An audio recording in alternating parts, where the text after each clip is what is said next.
Lambo Evo. Press a couple buttons, parked it right by the speedboat. Alright guys, so if there's two things that you all got in common, it's that you're broke and you get no bitches. What? Deny it all you want to, the fact that you're watching my content is proof enough. So thankfully for today, Uncle Wallace is going to show you how to get rich quick and have any SO you want with this one simple trick. I don't know, because I'm no different than the rest of you. But what I can tell you is that there's a much more qualified person named Larry June that dropped a new album called Spaceships on the Blade, containing just enough braggadocious bars and smooth talking for you to take notes on, and possibly, but more likely not, change your life.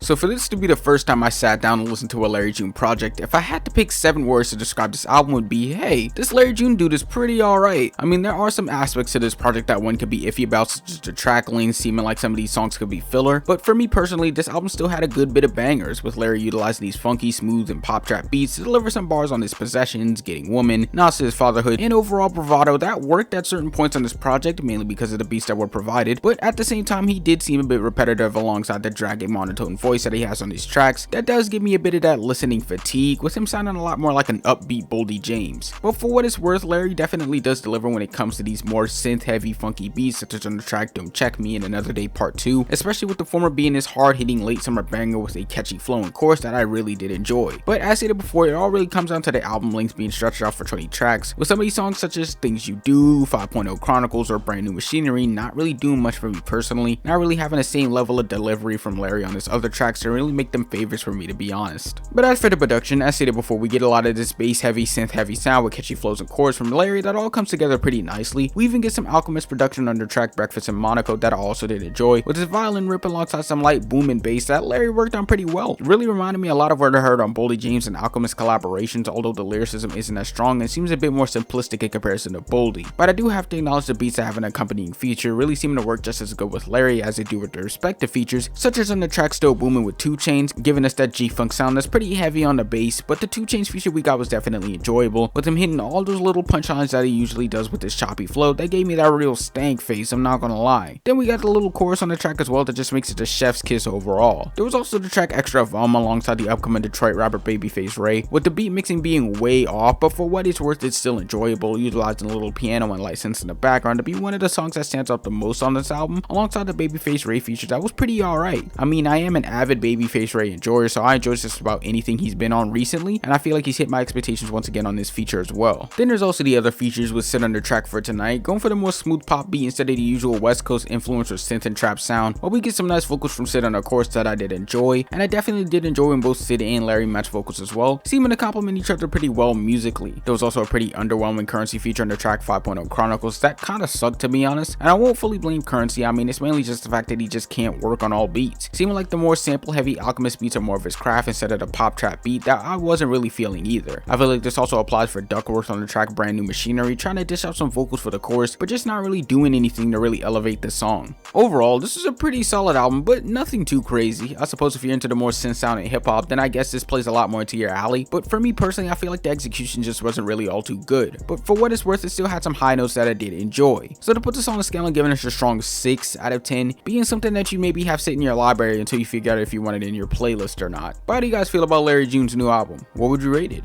Let me know down in the comments, so like and subscribe, and make sure to follow my IG and Twitter, and follow the artist as well if you like the illustrations. And on that note, I'll see you on Monday when I try to steal one of Larry's cars. Peace.